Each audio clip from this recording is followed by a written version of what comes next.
It's funny because sometimes we build computers here and it's like we build them in a day and then we ship them to somebody or we give them to their intended user and then they're finished. And other builds seem to linger and last for like a month or two. And this build is definitely lingering. This is Joe's PC that we built in December. It is a roughly $10,000 price system with a Threadripper 7970X 32 core, as well as an RTX 4090, as well as a 32 terabyte SSD configuration.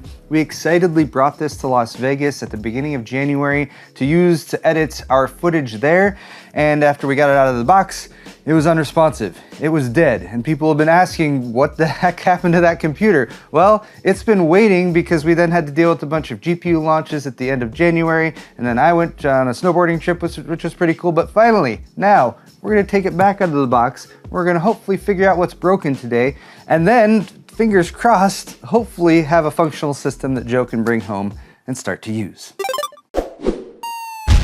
Excellent!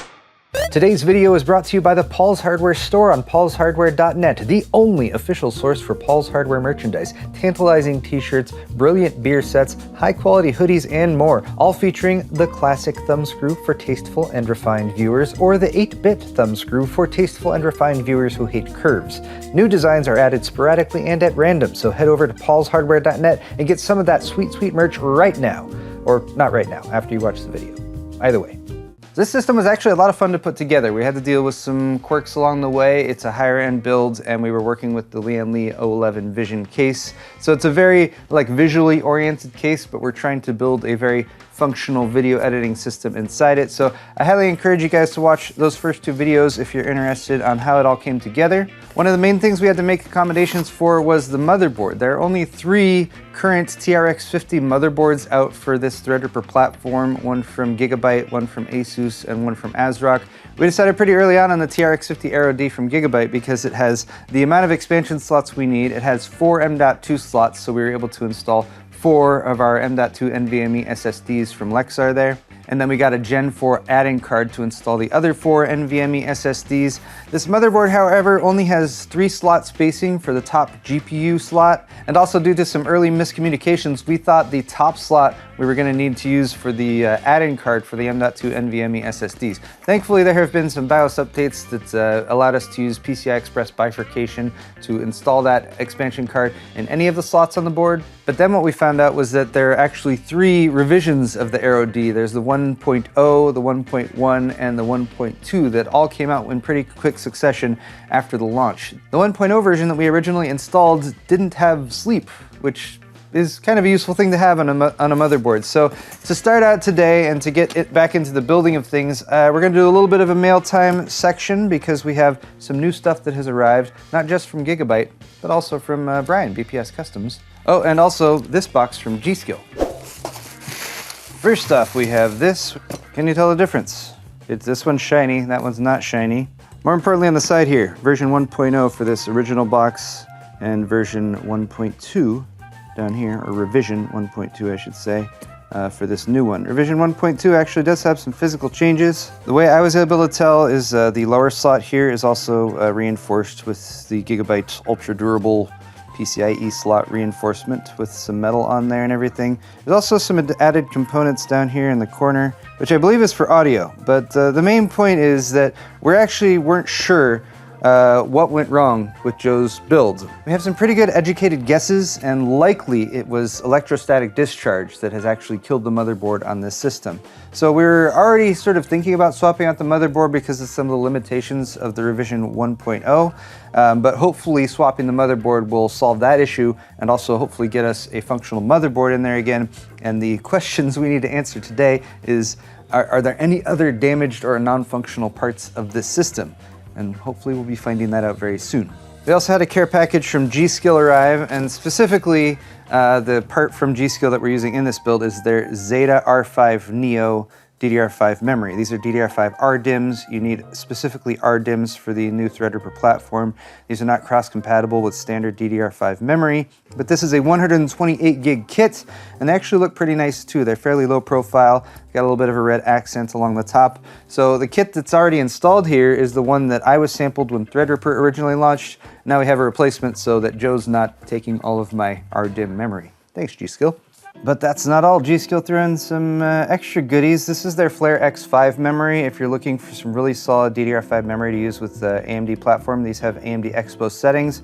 No RGB or anything like that, but you're gonna get very solid, fast memory with good timings. This is a kit I've been recommending for AM5 platform for a while because it's DDR5 6000 speed. You got a 32 gig kit. So really solid memory choice there. We also have these. These are the Trident Z5 RGB, which is their more Intel-oriented memory. So this has RGB on the top. And these are some of the new capacities. So this is a 64 gig kit, 32 gigs by 2, CL32 timings, and DDR5 6400. DDR5 6400 is becoming a little bit more common. This is faster all the way up to DDR5 7200, and these DIMMs have 24 gigs of memory each. So this is actually a 48 gig memory kit. That's part of the reason why these are Intel kits. From my understanding, Intel's a little bit more friendly with like the 24 gig kits right now versus going with like 8, 16, or 32. And then here's another one, still DDR5 6400, 48 gigs by 2. So this is actually a 96 gig kit. Also pretty nice timings there for DDR5 as well. And one more thing G.skill sent over. We haven't really tried this yet, but we saw this at Computex last year. This is the G.skill Widget Dash, which is a command panel, which is also a touch screen. They had this in development for quite some time. Here's just a really quick look at it. It's a touch screen, so you can sort of reorient the different buttons on there and everything to put them where you want them to be. And there's a bunch of stuff you could do with this. Some examples on here include monitoring your PC in terms of temperatures. There's a bunch of live streaming functions. You can do media control and playback. So nice little companion. And given that we're building a system for video editing for Joe, something like this with a touchscreen interface that can be reprogrammed, maybe we can have Joe try this out and see what he thinks. Cool. Last part of the mail time bit here was actually hand delivered to us in Las Vegas by our friend Brian, also known as BPS Customs. He 3D printed these. So if you guys watched the video where we built this, the airflow situation in this case, the way we have it set up is a little bit weird. For example, we have an exhaust up at the top, whereas the two lower ones here for the side are acting as intakes. Basically, we have an exhaust at the top on that side, and exhaust at the top in the back, and we needed to create a little bit of a channel for that top exhaust to push the air out rather than mixing back in the rear cable management area. So Brian, even though I didn't give him any direct measurements, 3D printed several of these little channel like fan covers. So these are basically shrouds for the fan with different depths. So hopefully we can install this behind the fan to direct that air a little bit more the way we want it to be and have it push the hot air directly out. Look, he even did a little Paul's Hardware thumb screw detail on that. Look how thoughtful Brian is. And then he also sent us this, which is a spacer. So this is just a fan spacer, kind of in a similar way, basically 25 millimeter thick. And he wanted us to put this on that tap fan so that it would be positioned at the same depth as the other two fans. And I actually told him kind of late, we kind of did that intentionally to try to sort of create a little bit of separation between the fans so you could tell which one was intake and which one was exhaust. Nevertheless, I'm eternally grateful for Brian for doing this because he's just real kind. We like Brian. Go subscribe to Brian's channel. He's still doing videos.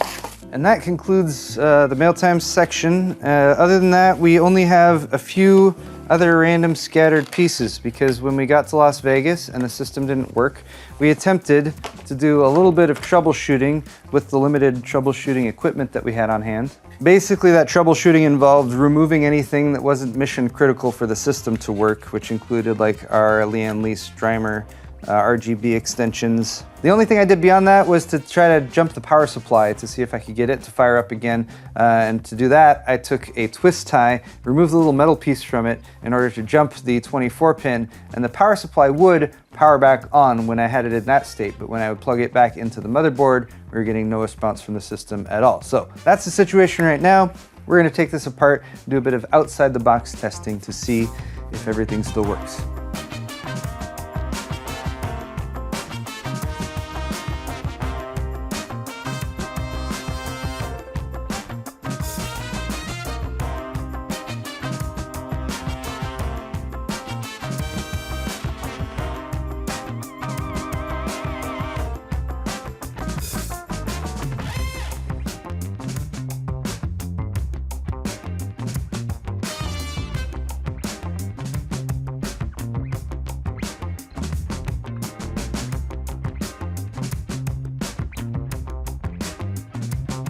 All right, here's the first moment of truth. We have outside the box build. Basically, we're testing the core components here. We have a new motherboard, which should work. Testing the CPU and the memory. Cooler's installed, and I've got a temporary graphics card here, so we hopefully have a video out. The power supply we're using is still an ENERMAX Revolution, but this is not the same one from the build itself, so we'll find out in a moment if everything's working. Good news, right there. That is a lit up power button. I like that. I like when the power button lights up. I like when I push the power button and the fans spin up and the system springs to life. This is good news as well. Again, we were somewhat, I don't want to say we were certain, but we were very heavily inclined to believe that electrostatic discharge killed our original motherboard. But of course, with a system with this many components in it, we're not going to know for sure until we test each one. So if this is booting up properly, we get a splash screen on the monitor here in a moment. We'll probably do a quick BIOS update, make sure everything is up to snuff here, and then we can start swapping over the rest of the stuff. The M.2 drives that are installed here, we'll swap into here, make sure those are all recognized. And then of course we have our add-on cards, and we also have not yet tested our RTX 4090 because it's water cooled and it's already sort of partially tied into the system. So if I can leave that as is for the reinstallation of the motherboard, that'll be nice. Ta-da! Thankfully, this motherboard also doesn't seem to be taking quite as much time to do the memory training. Original board had a few times where it was taking a really long time to boot. I eventually had to remove all the memory sticks except for the single stick in the A1 position, and then that got it to boot, and then I was able to re-add the memory. Thankfully, this board has gotten past that. It only took maybe 5 or 10 minutes, and now we have a splash screen, which is always a good sign. So we're gonna jump into the UEFI, the BIOS. We're gonna update that because there is a more recent updated BIOS for this board from mid-January, and then we will start testing out the other hardware, M.2 drives. We can also see here in the UEFI that we have our CPU recognized, we have all 128 gigs of RAM recognized, all 4 sticks are listed right there, so it's also good. It means it doesn't seem like we have any further damage to those components. Oh, here we go, Q-Flash. While the BIOS updates, we can start pulling these M.2 drives off of the original board.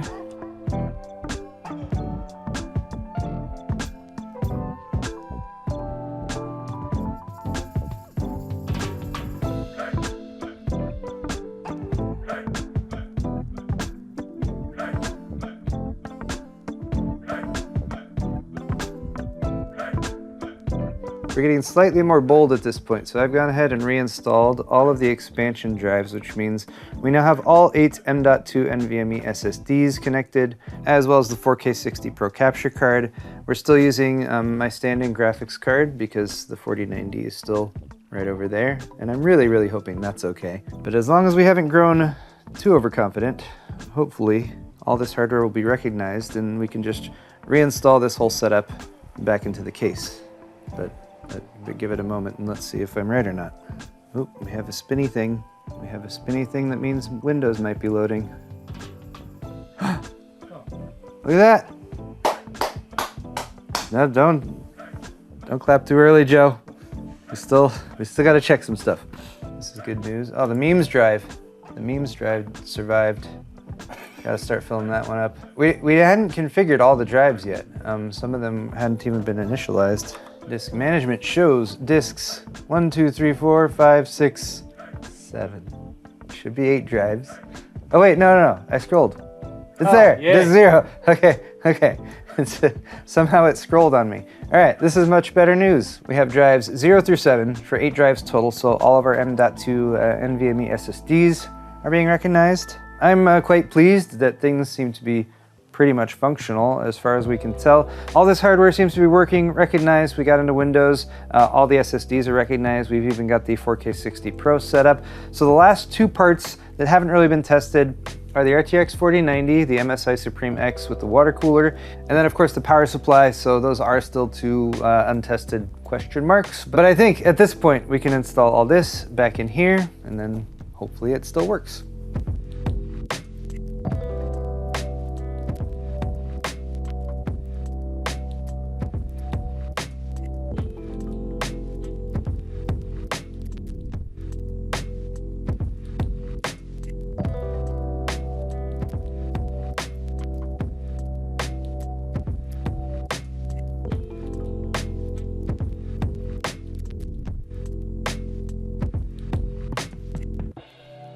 The system is slowly coming back together. We'll have the ability to test the power supply and the graphics card, which are the final pieces that we're not really sure about.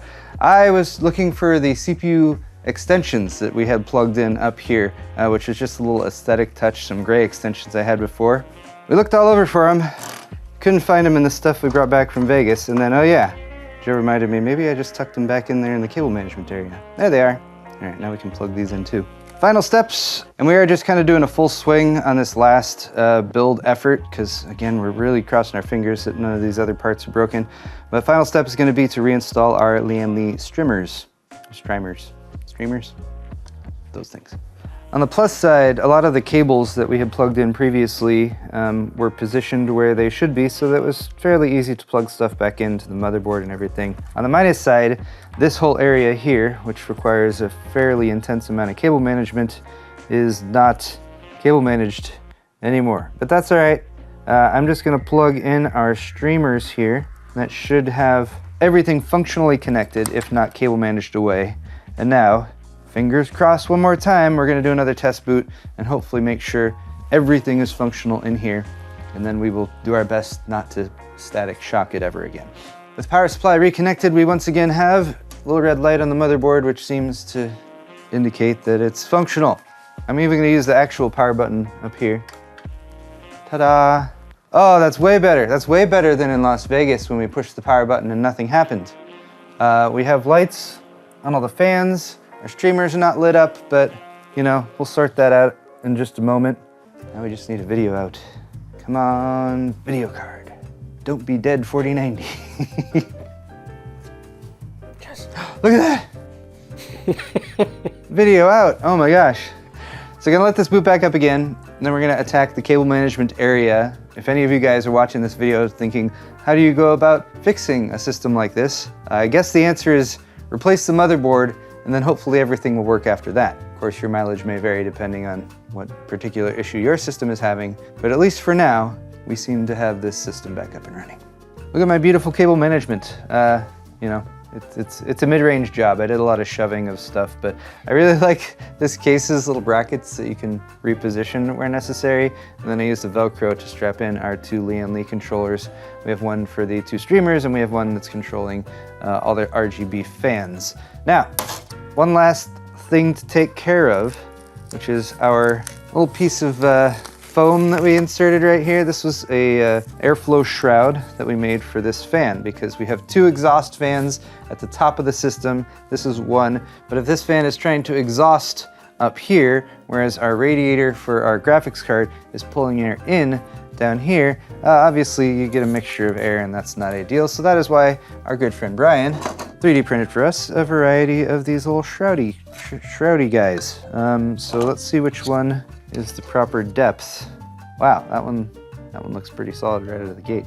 Look at the craftsmanship. Look at the attention to detail on these glorious little fan shrouds. Actually, that's looking pretty good right there.